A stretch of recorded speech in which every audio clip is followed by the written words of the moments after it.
Okay, thanks very much. Excited to be here. What I want to talk about today is I'm going to sketch out what I like to call the global energy challenge. And I think it's perhaps, maybe every Aspen speaker thinks this, but I think it's perhaps the greatest challenge society currently faces. We certainly face it here in the United States, but I think it's probably more urgently felt in other parts of the world, certainly including India and China.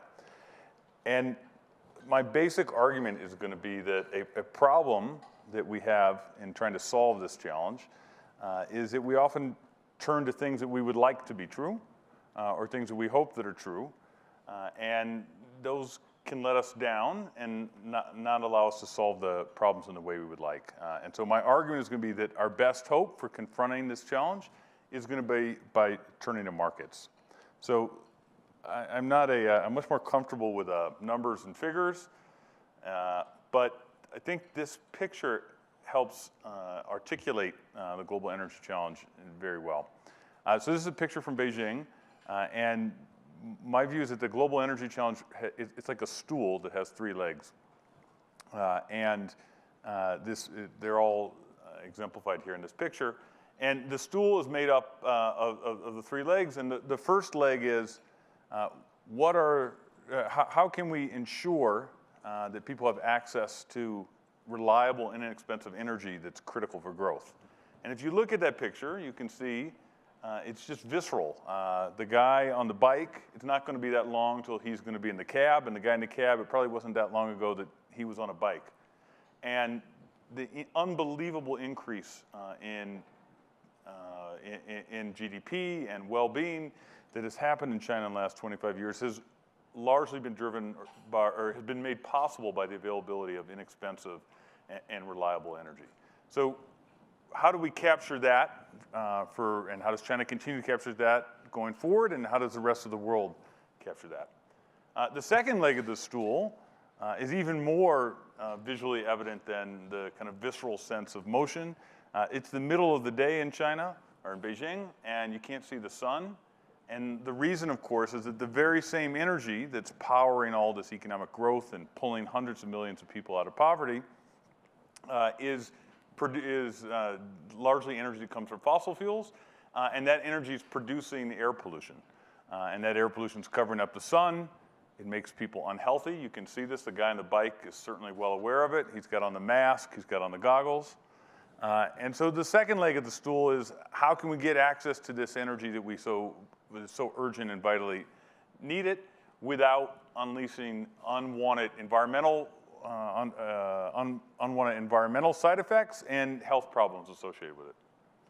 And then the third leg of the stool, you can't see it, but you know it's there, which is the same fossil fuels that are powering this growth are also involved in the release of CO2, and those are increasing the odds of disruptive climate change. And so the reason this is such a challenging challenge, so to speak, is that it's not hard to think of solutions or policies that would be useful for reaching one or two of those goals, but finding all three almost always involves some trade-offs. And those trade-offs are between economic growth and environmental quality, or between economic growth and reducing the odds of climate change. And so that's, I think, at the heart of what is the global energy challenge. So let me talk about each of those legs in turn and why I think a greater reliance on markets can be useful in helping us get to the place we want to go. So the first is just on increasing energy access. So this is a picture of a guy running a stall in India. There's about 1.2 billion people around the world who are not connected, don't have access to reliable electricity. And you can see the difficulty just from the picture of trying to run a business without energy. And the reason, and that shows up, that doesn't just show up in pictures, it shows up in statistics. Here you can see on the horizontal axis, there's total energy consumption per person, and on the y-axis, there's log GDP per person. And the only thing to take away from this picture is that we basically don't have any historical examples of countries achieving high levels of living standards without lots and lots of energy consumption. And so to think that we can pull the hundreds of millions of people who are living at low levels of income with the disease and the shortened lifespans that come along with that without energy consumption, the data would contradict that as a reasonable possibility. And you can see that there's incredible disparity right now in access to energy around the world. So in the United States, we consume on average about 13,000 kilowatt hours of electricity per person per year. And then you can see I put some other countries up there. China is about half of that. China is about a third or a quarter of that. Germany is maybe 7,000. And I just want to point your attention to, at the bottom of the chart, you have India. It's got 1.3 billion people. Per capita electricity consumption is just 750 kilowatt hours per person. And then the state of Bihar, where I'm going to take you to in a couple minutes, there you have 100 million people. That's a third of the US population, and they're living with about 120 kilowatt hours per person. That's about enough to run a 60-watt bulb 6 hours a day. So what does the world want to do about that? There's this incredible demand for energy. Well, I think a very popular idea is that, and this encapsulated in this quote from the UN General Secretary in 2012, is developing countries can leapfrog conventional options in favor of cleaner energy solutions, just as they leapfrogged land-based lines for mobile telephones. And there's lots of, probably here at the Aspen Festival, there's lots of support for this idea that, hey, if we could just get some solar panels in these poor countries, things would be fine. So, and let me back up for 1 second. And I think a lot of that reasoning comes from a sense that people have of, well, there's no energy there, so it's got to be better to have solar panels. Having something is better than nothing. Now, let me tell you about a little research that I'm doing in Bihar. And the first surprising fact that came out of that is that actually the demand for energy is great, even in very low-income places. And the sources of supply that people might have access to are quite varied. And so this is just illustrating that even in Bihar, some of the people have access to the grid. Some people use diesel generators. Other people use mini grids from solar panels. And other people have been able to install rooftop solar panels on their house. So there's a lot of diversity, and that made me wonder, well, maybe is this really true that if solar panels are the solution? And so what some colleagues and I did was run an experiment where we offered people solar panels at different prices. And on the vertical axis is rupees per month. You should, like 60 rupees per month, 60 rupees to $1. And we offered it at different prices. And what you can see is when we offered it at a low price, much lower than it would actually cost to supply this, it is true that the fraction of households who were willing to take this up once for 1 month was pretty high. It was about 25%. It's not 100%. But what we learned over time is that actually people don't like the solar panels very much. It's, the sun doesn't shine all the time. The batteries that are associated with them catch on fire and all kinds of nasty things. And so when one looks at the fraction of people at the end of our experiment who are actually paying for these, you can see that almost all demand for this has evaporated. At the prices that reflect probably the cost of supplying, there's almost no demand, and if you subsidize it below the cost where any business could enter, you're down to about 9%. And when we talked to the people who live there, the answer was, we said, well, why is this? You don't have terrific electricity. Why are people so unwilling to do solar? And the answer is we want real electricity. We want the grid. And so that raises a natural question of, well, how are we supposed to bring the grid to developing countries? And how are they going to provide it for themselves? And this is also a picture from India. And what I want to argue here is that what has taken root in a lot of developing countries is something that is very, very hard to object to when you hear it for the first time. And it's that energy should be a right. So people should have clean water, people should have clean air, people should have health care, and they should also have energy. And what I'm going to argue is that that idea, that social norm that energy should be a right, which runs counter to economics, is actually leading to people not having access to energy. And let me explain a little bit how. So first, we'll just take a look at, there's a lot of countries in the world where transmission and distribution losses are very high. And so what is a transmission and distribution loss? You should just think of it as they put this much, the company puts this much electricity on the grid, what fraction of it don't they get paid for? And you can see that in a lot of developing and emerging economies, the fraction of the electricity that isn't paid for, which is often explained by all those illegal connections we just saw in the picture, it can be quite high. So imagine trying to run a business where for every dollar of product you sold, you got back, let's say 80 cents. You would not be in business for very long. And indeed, that's what happens. So let's take a look, again, just turning to Bihar. It is true that in this case, about 60% of the people in Bihar have access to the grid, but what I've plotted here is the number of hours of electricity that they actually get. And you can see almost nobody gets 24 hours of electricity, and the majority of households who are connected are probably getting somewhere between 2 and 10 hours of electricity a day. And the biggest bar there are the fraction of people who aren't connected at all. And my argument is that the reason there's such poor supply and the reason there's so few people connected, it's not like it just happened. It's because the distribution companies know that for each new customer they have, they're going to lose more money, and there's only so much money that they have. And the only solution to that problem is to ration electricity. And so this very idea that electricity should be a right and that people should not have to pay for it in a kind of very faithful way leads to this kind of self-defeating outcome of low source of electricity.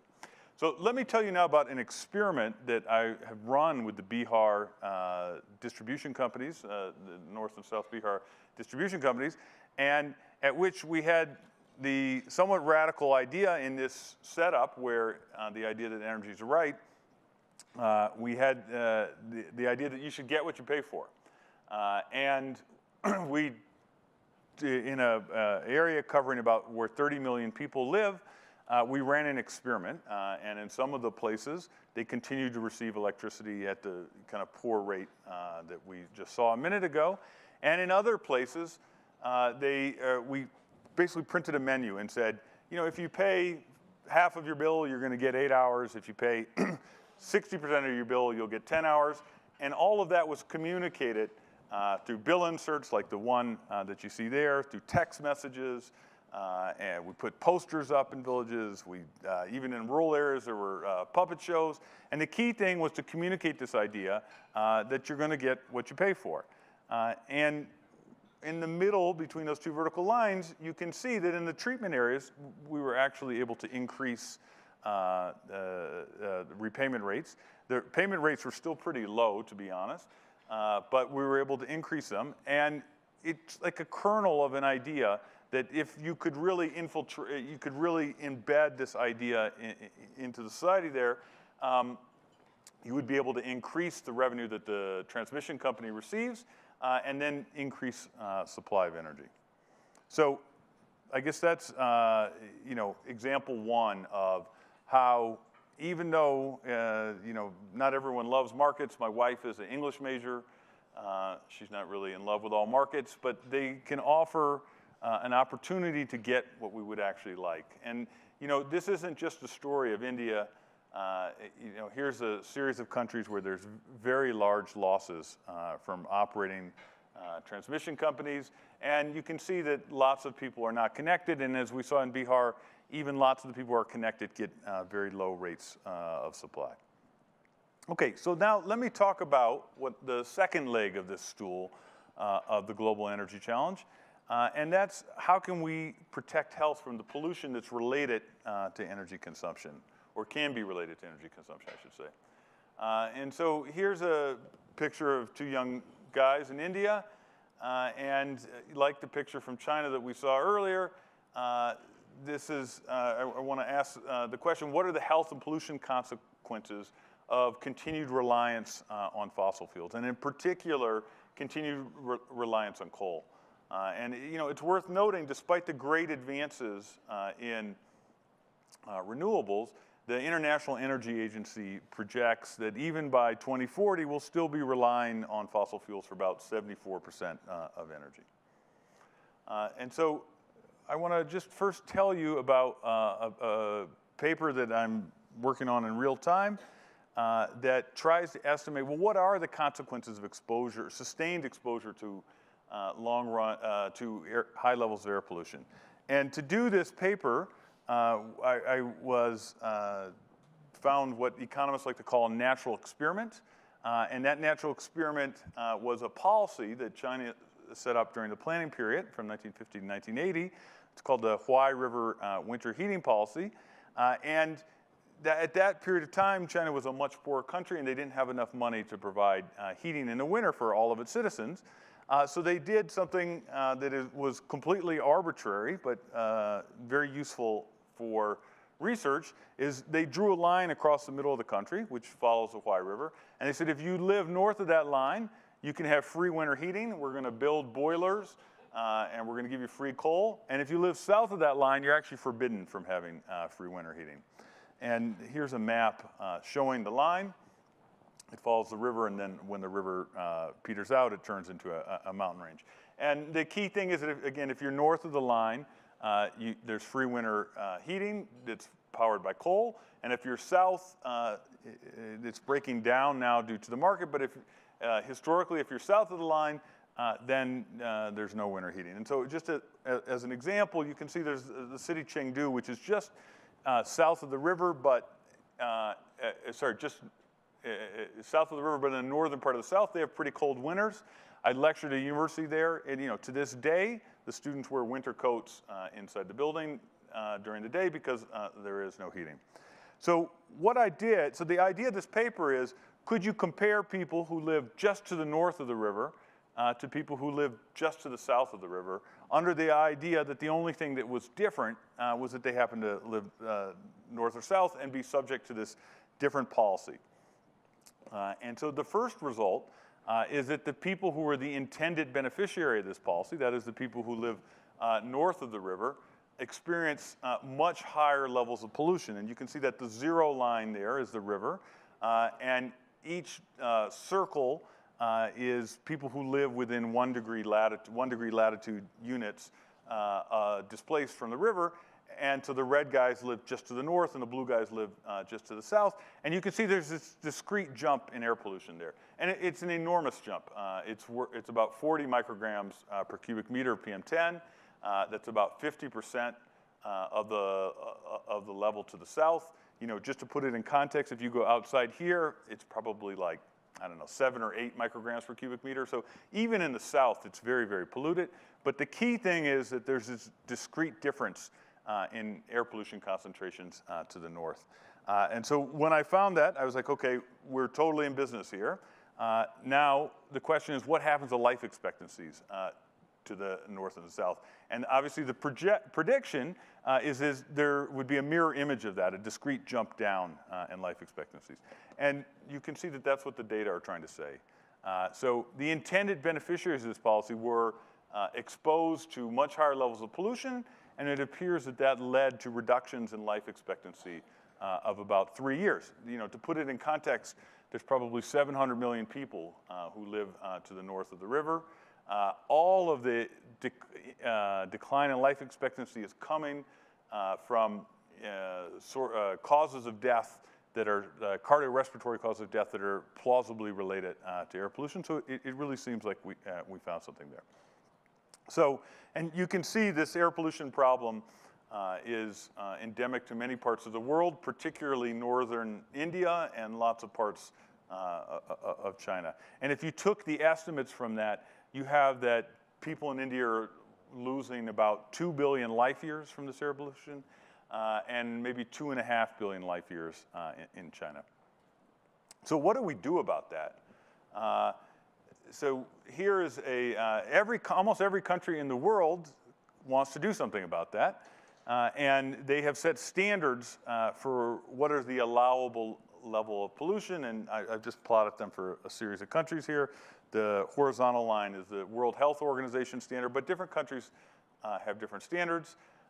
And so that's fine. You can announce a standard, but what are you going to do to actually get your country into compliance?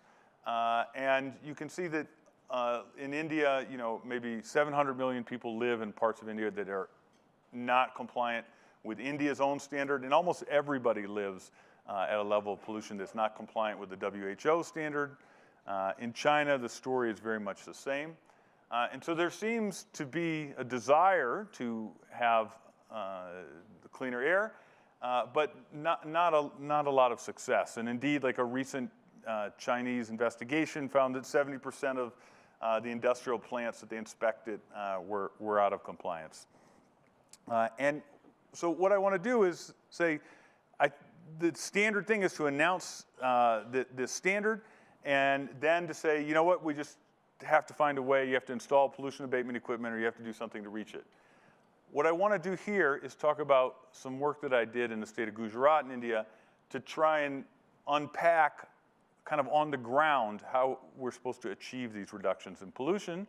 And the argument here is going to be that markets can be incredibly useful in achieving these reductions and might provide a way to do it that is more successful than these countries are currently having. So this was set in Gujarat. Gujarat is the most industrialized state in India. It's where the prime minister is from, and it's among its most polluted. So India has incredibly strict environmental laws, which we just took a look at. In Gujarat, the way they figure out who's complying with these environmental standards is twofold. One, they have government inspectors who go from plant to plant. The second is a requirement that plants each year hire an environmental auditor. And that auditor is meant to come and take readings and then send them to the regulator, and in principle, the plant could be fined. When we made contact, my colleagues and I made contact with the regulator, he said, you know what, I'm thinking of getting rid of this program. Every plant that has a report that says they're in compliance, but when I look out my window, I see this picture. And we said, oh, so how exactly does this work? And he said, well, the plants choose their auditor, and then the plants pay their auditor, and it seems like maybe I'm not getting truthful reports. And so what we did is, working with the regulator, we said, well, why don't we try and change the incentives for the marketplace for those auditors? And in particular, we ran an experiment where we created a control group of plants who continued to hire their auditors in the same way, and a treatment group. And the treatment group, what we tried to do was to break that conflict of interest. And the way we did that was, there were three features of that. One, the plant was no longer allowed to pick their auditor. The second, the plant was no longer allowed to directly pay the auditor. They had to pay to a central pool, and then the pool would pay the auditor. And then the third is we did some back checks of the auditors. And if our readings were similar to the auditors, then we gave them a cash bonus. Okay, so let's take a look at what happened. So I do love my figures. And so here's what, in the status quo, what the auditors were reporting to the regulator. And it's just like he said, basically, everyone was in compliance. The vertical line is what the plant's emissions limits for particulate matter. And you can see that almost everyone was in compliance. There's a couple plants who were reported, that the auditor reported being above. You have to wonder, like, what was going on there? Is that auditor now out of business? It seems like probably the answer is yes. And now what I'm going to show you, though, is because we were doing these back checks, we actually know the truth of what was going on at those plants. And you can see that the truth is incredibly different from what the auditors were reporting. 60% of the plants were above the standard. My favorite part of this figure is that clump of green plants that at very, very low levels of pollution. Evidently, the auditor, these are probably plants that were not operating at full capacity. But the auditors didn't feel safe reporting such low levels of pollution, and so they just kind of reported those guys as being near the standard. So the first result was, from this experiment, was that reporting was corrupt under the status quo. The second, now taking a look at the treatment group, is here are the results from the auditors who now faced these differential incentives. And these, again, these incentives aim to break the conflict of interest. And you can see that there's a much more dispersed distribution of reports. Many of the plants are reported as being out of compliance. And we were able to do the back checks in this group as well. And so here is an example where just by changing the operation of this market, you're able to get an incredibly different result. And in particular, the treatment caused the auditors to become more truthful. So the most important result from this, of course, is what happened to pollution, since after all that was the goal.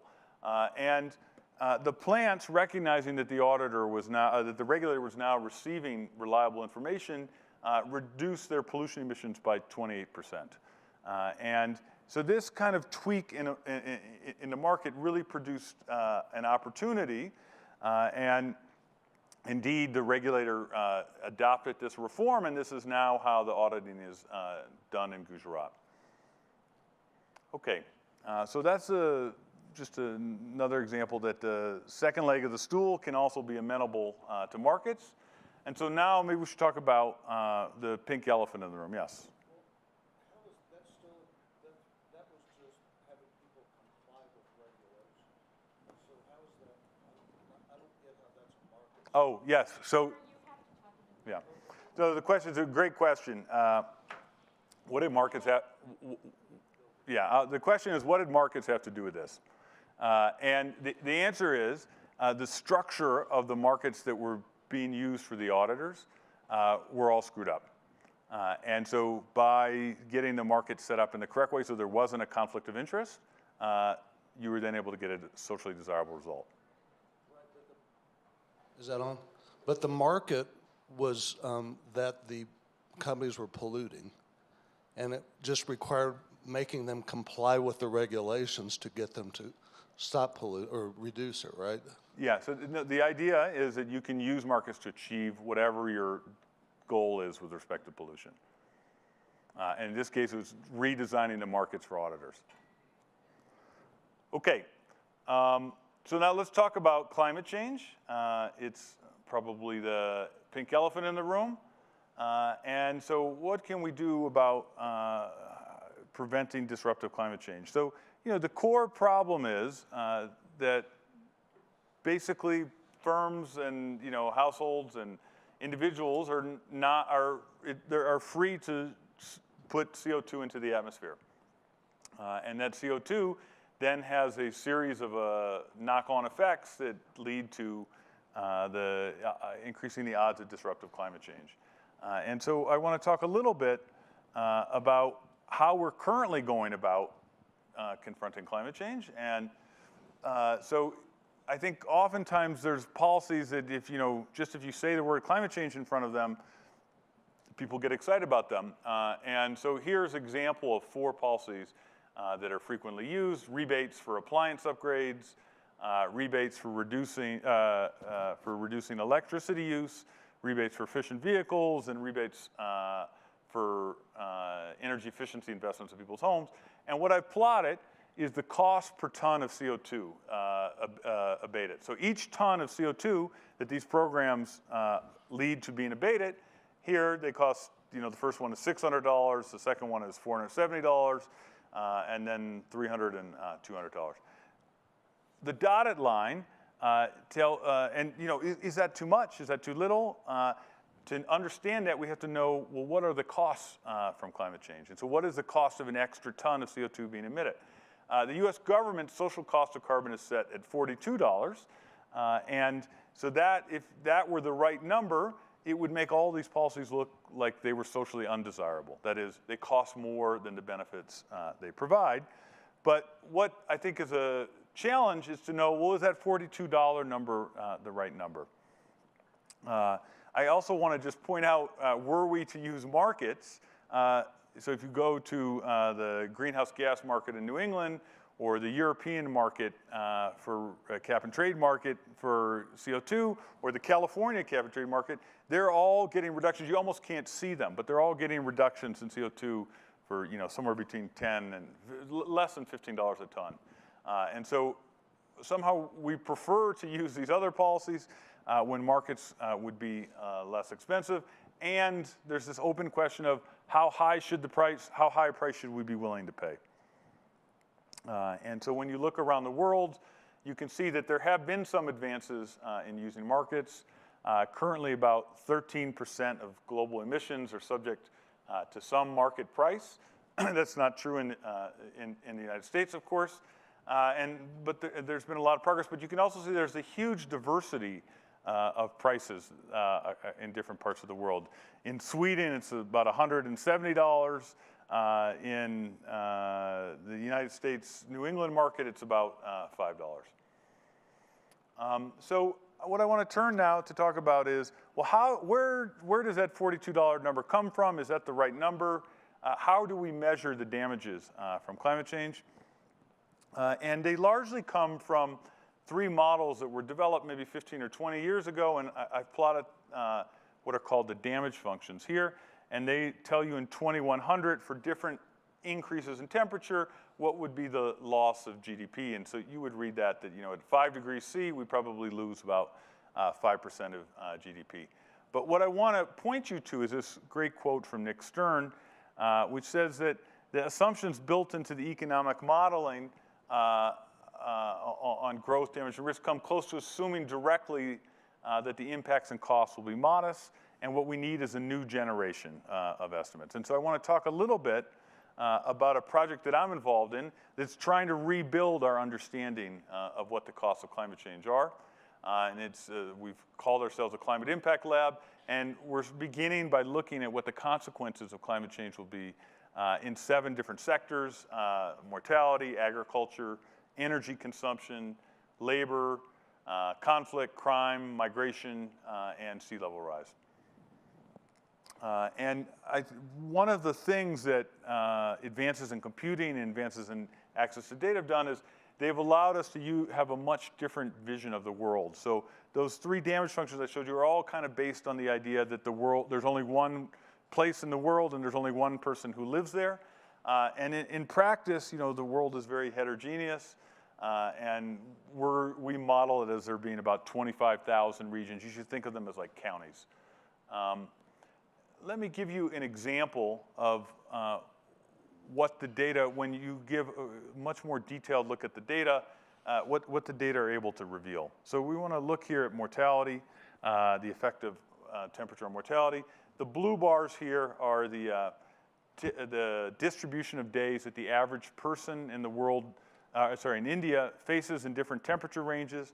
And you can see that the modal day in India is probably somewhere between 79 and 81, and the average person gets about 60 days a year like that.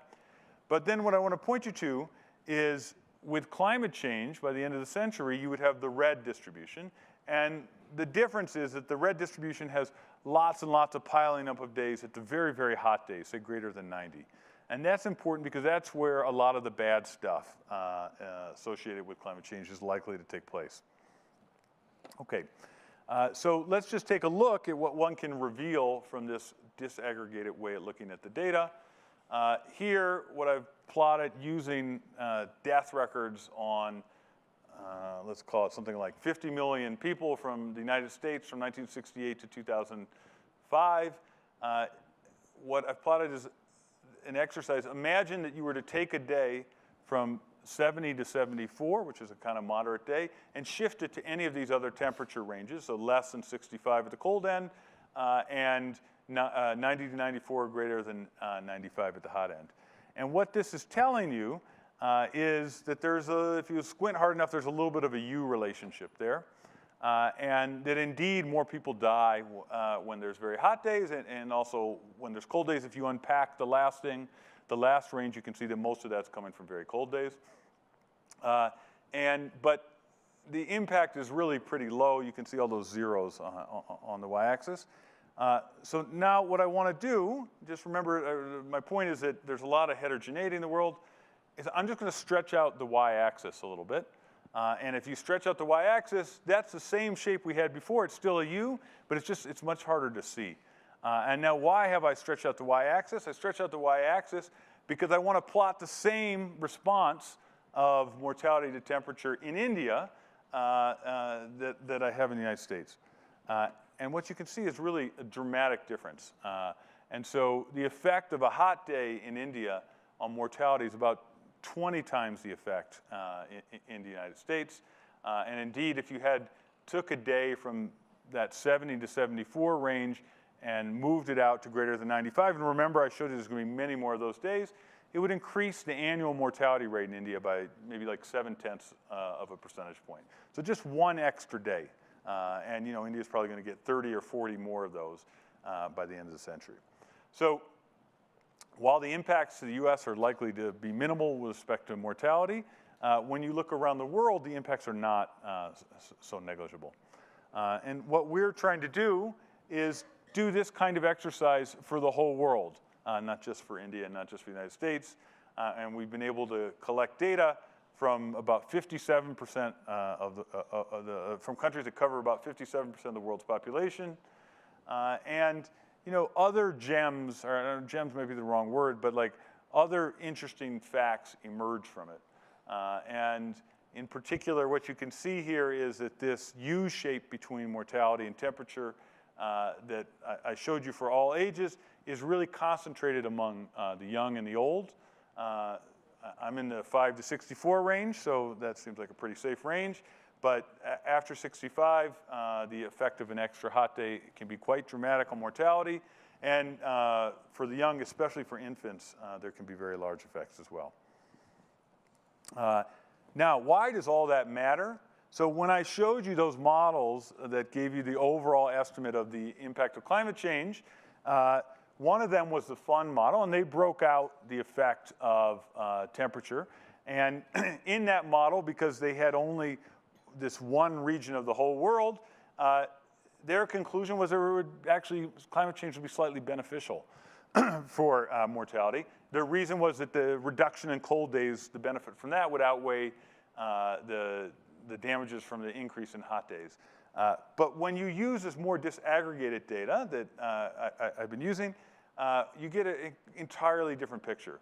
And you can see that there will be much larger impacts of climate change as a consequence of the increases in temperature. Okay, so again, this is where I started. We could return to this. This is what these three models that underlie that gave us this $40 per ton. Well, what happens if we just take the mortality impacts? Remember, we're looking at 7 other sectors, but so far we've only looked at mortality. And it looks like the mortality impacts are as large as those other climate models were predicting for all of climate change. And so we're continuing to work on this, but the first cut is that when you go to a much more empirically grounded approach, these new truths are revealing themselves. And just to give a flavor of what's coming, the negative effect of hot days, this is for mortality in the upper left, appears evident in a lot of other sectors as well. You can see that people's ability to work on very hot days in the next chart appears to decline. Energy demand goes way up, which is not surprising as people are using cooling techniques. Crop yields go way down. There even appears to be increases in migration, which is costly. And somewhat speculatively, there's increases in crime as well. So our aim is to add all that up and then produce a new number. And the idea of producing that new number is that that new number could be a foundation for carbon markets and could help us judge which policies are the ones that are worth undertaking. So let me conclude or end by returning to our guy on the bike here in Beijing. And my view is that the global energy challenge is one of the most urgent problems society faces.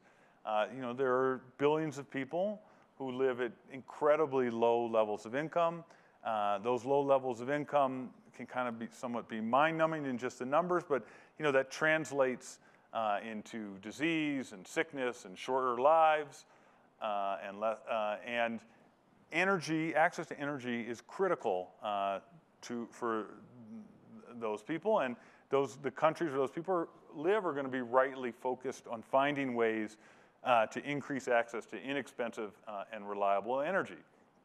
Now that's going to come, not entirely, but certainly a lot of that's going to come from the use of fossil fuels. And those fossil fuels come with it risks to our health and risks to climate change in terms of increasing the odds of disruptive climate change. And my thesis is that in the energy and environment space, too often we're most comfortable thinking about we have almost faith-based approach that we would like these things to work, and it sounds a little scary to use markets to help guide our decision-making, be it in making sure that people pay for electricity so it gets supplied, or in making sure that the incentives for reducing air pollution are aligned correctly so that we get the reductions in air pollution we want. And finally, so that we devise carbon policies that are desirable and deliver the results we want. So thanks very much. I'd be happy to take any questions. Yeah. Yeah. Hi, I think it's a fantastic presentation. Thank you very much. Love the approach. I had a little bit more of a technical question, which is that temperature, the U curve, was missing an element, which is the probably GDP per capita. I mean, people die in India more than in the United States, not because they're Indians. There's something else going on, and that's probably poverty. So as the world grows in 100 years, they're going to be completely different GDP levels then. And so that curve is going to change. Yeah. And do you incorporate that kind of element into Yes. it? So I didn't go into the details, but we exactly incorporate that. That's going to change. And that's going to change for two reasons. One is people are going to adapt as they get richer. If you're in India, that red line is horrendous. And what you'd really love to do is have the US line. And one way to get the US line is to get richer. And so that's one thing, and that'll certainly happen, and we model that. And in that final estimate I showed you, although I didn't dwell on it, that's reflected in the total increase in mortality projected over the century. So.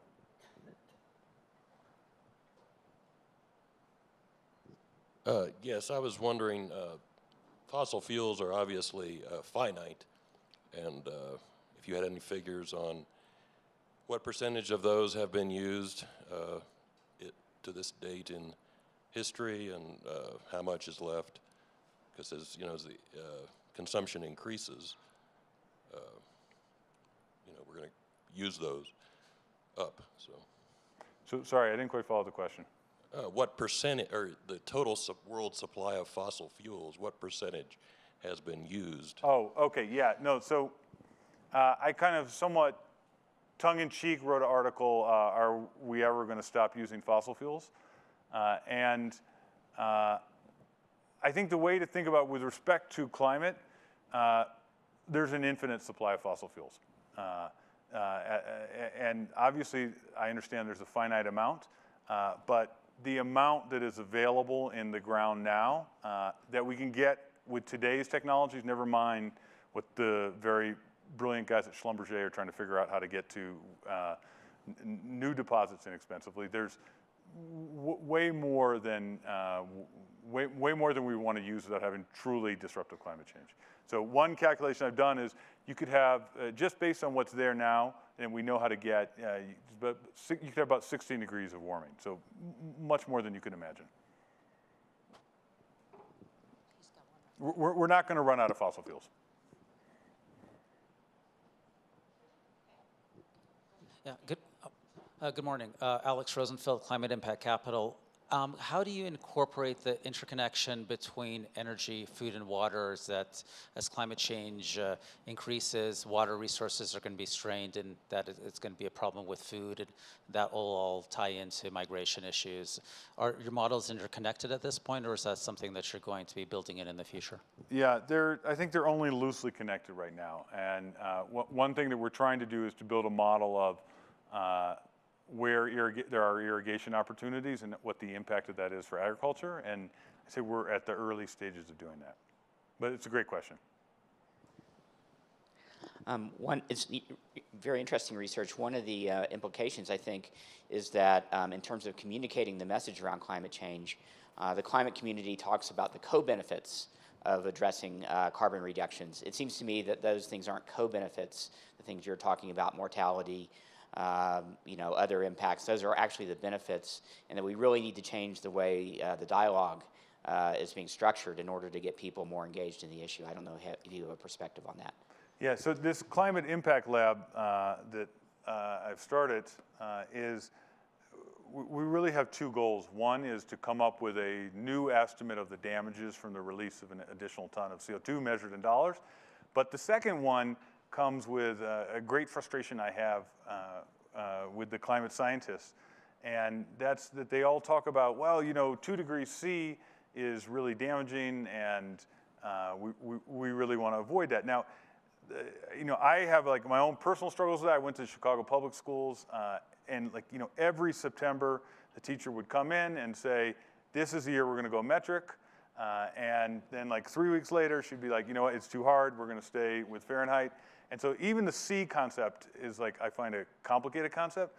But more seriously, I think the real problem is 2 degrees C doesn't mean anything to anybody. And so what we're trying to do is to develop super localized estimates of what's climate change going to look like in your county. And so that's why it's so important to have this very granular data. And so we are building, in fact, we already have on our website around the world, how many extra days are places around the world going to get at the county level where the temperature exceeds 95.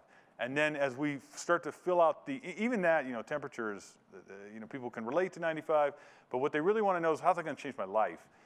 And so that's why we want to develop these estimates of mortality and these estimates of agricultural yields and energy demand, and say, in your county, what's going to be true in 2040? What's going to be true in 2050?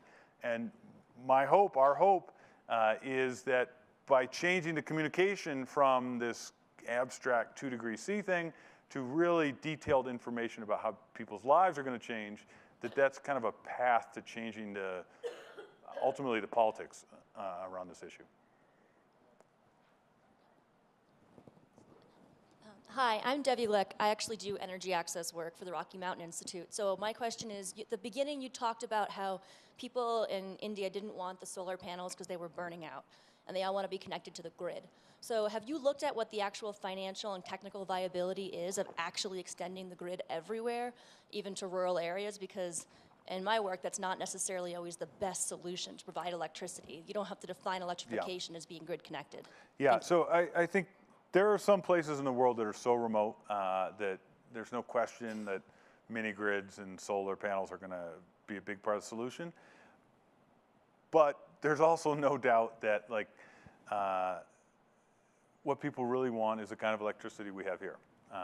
And the kind of electricity we have here allows them to start businesses. It allows them to mechanize home production. That is, not spend millions of hours cleaning and washing things. And at the end of the day, they kind of have the same aspirations that we all have. And maybe solar, for some people, can play kind of a stopgap. But at the end of the day, the demand, which I showed you, from a real experiment, the demand for solar is really very low. Even, and I didn't emphasize, this is even in rural Bihar. And rural Bihar might almost be a poster child for the places one would think about where solar panels would really be great demand for it.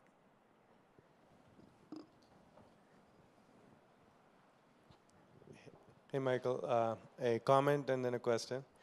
On your early slides where you talk about electricity as a right, I'd like to shift the value from the market.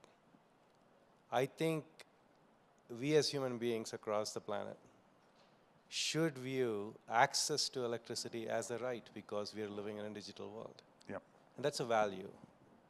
But access to electricity being right is not the same as electricity being free, which is the market question. Yeah. So I would like, when you present it, to distinguish and separate Yeah, the that's two. fair. And I think that's very important. Yeah, I think what you're saying is there's a difference between strategy and tactics. Yes, and you're absolutely right. Okay, so that, my second question to understand, when I saw your cost of carbon, and then look at the New England, EU, and California markets being much lower Yeah. to what it is, don't you think that it's artificially suppressed because there is so much subsidy for the renewables out there to meet the same demands? And if those subsidies were either added to the cost of carbon, or if those subsidies didn't exist, and you really created a free carbon market, Yeah. the pricing on that carbon out there will probably be greater than $42.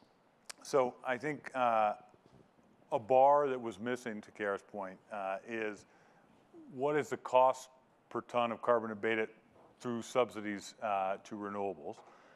And that is actually something I'm working on right now. And I didn't include that bar only because it isn't quite worked out. But Kara's point is that that should be held up in the light of day against all other policies. And if it looks expensive, then we shouldn't want to do it. And you know, let me make a fine point about like how potentially destructive it is to have policies that abate carbon at $400 per ton. You know, if you could go to one of these carbon markets and get a reduction for, just for the time being, set aside the suppression prices from subsidies for renewables, you get it for $10. You know, what that's saying is we are choosing to have 1/40th of the reduction of CO2 per dollar spent than we could otherwise have. Because, just to belabor this point, because we're uncomfortable with using markets to get us there.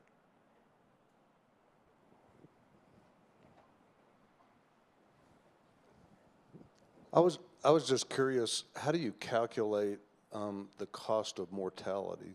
I mean, in some ways, young people and old people dying, while it's awful, in some ways it seems like economically it might actually be a safe. I mean, you know what I'm saying? Okay, so I'm not on board with what you just said. No, but I'm certainly it's awful, but I'm just talking about dollars and I cents. would highly encourage you to let me come up with the most obnoxious answer I can.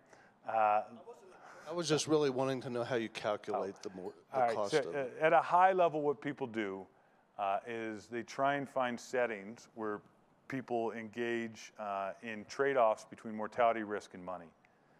And so a frequent example is that people have used is how much extra do people get paid to work in jobs where there's greater mortality risk? And then they can use that to back out what economists like to call the value of statistical life. And so that's the technique. But I have you know, a 3-hour graduate lecture, which you're welcome to come to. It's in Chicago. I think unless you're deeply committed to being an economist, I would recommend like 24 ounces of coffee administered every hour. But be happy to go into all the details. Hi, thanks for taking my question. Greg Hammer from Miami. I understand the principle of carbon pricing, and it may not work all over the world, but we need to kickstart it in a place like the USA. We need to pay for to do all these great things that people are talking about. And a lot of these lofty goals and even reaching Paris, these are aspirations, they're targets, they're not mechanisms. And there's a lot of talk about carbon pricing. Today at 12 in this room, there's going to be a very important talk. So my question for you is, do you have an opinion on, for example, the carbon dividends plan that they're talking about here at 12? Are you familiar with this plan, with the Schultz-Baker plan and whatnot? Thank you. So just for everyone who's not a carbon nerd, the plan is to put actually a $40 tax on carbon emissions, and then the government, instead of taking it in and doing whatever it is governments do with money, immediately refund it to taxpayers with checks. I don't know if it's quarterly or annually or something like that, monthly. I think there's a great deal of appeal to that. It directly attacks, it uses markets to solve what is a really sticky and thorny problem. Another feature of that plan, which I think from an economic efficiency standpoint has a lot of appeal, is it would get rid of the regulations that are mandating particular ways to get carbon reductions, which led to some of those expensive bars that I pointed to at the beginning of the talk. All right, I think there's probably time for one more question.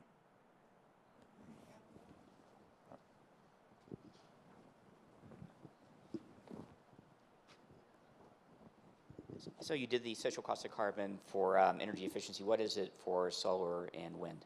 Yeah, so I think that's what KR was asking. And I am actually working on a paper on that. And I'll confess, the numbers aren't nailed down yet, so I don't quite know the answer yet.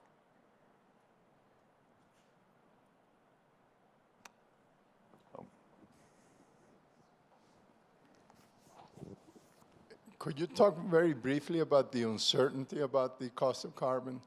What's the range? Yeah, that's a great question. And I think people have, we've never run this experiment before of putting a lot of CO2 in the atmosphere at once. There's several aspects of that we don't know with certainty. We don't know what the temperature response is going to be to that. There's something called the climate sensitivity parameter. We have kind of a sense of the range. Some of the estimates of mortality, we don't know those perfectly. We have their estimates, and there's uncertainty around them. And so there's no question that there's some uncertainty in all of these estimates. Now, what one response to that, which I personally do not agree with, is, it's, who knows? It's uncertain. Let's just forget about it. We'll figure it out later. Actually, that, runs counter to the way that all of us run our lives. We all buy insurance for our house. It's uncertain whether or not our house is going to catch on fire, but we buy insurance for that. It's uncertain whether or not we're going to get in a car accident. And actually, when one knows that damages are uncertain relative to having precise certainty about it, that uncertainty actually tends to increase people's valuations or how much they'll be willing to pay to get rid of it. And if you want some intuition for that, one way I like to think about it is, imagine climate change is going to reduce GDP by 2%. And there's a lot of different ways to get to 2% losses in GDP. It could be that they're spread equally across, everyone in this room, their income will go down by 2%. That'd be kind of a bummer. It might not be the end of the world. Another possibility is that 2% of people would die. And that would have the same effect on GDP. It would still, and 98% of people would be unaffected. And when you have these very differential impacts, that also tends to increase how much we value these things. And we don't know if it's going to be 2% spread evenly or if it'll be spread disproportionately. So this is a long answer, but the short of it is, yes, there's uncertainty, and that tends to increase how much we should be willing to pay to address it.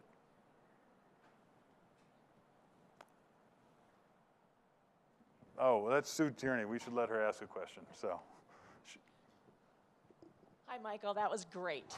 My question is, what do you say when you think about the actions of state governments, including Illinois or California, where the cover is carbon, but it's really about jobs? Yeah, I can see it, but you can't see it. I'm an economics professor, so I probably have a bias there, not a political science professor. When we start to meld or use multiple rationales to get to something, I think that can often lead to these pretty inefficient policies, where you get, a policy that is producing, only 1/40th of the CO2 reduction for the same cost that some other policy would produce. And so I have some anxiety about doing that. And I think it's certainly, there's appeal in polling data from doing that, that people love clean jobs and green jobs and things like that. But I think it can often lead to policies that don't actually get us what we want. So I have some hesitance about those.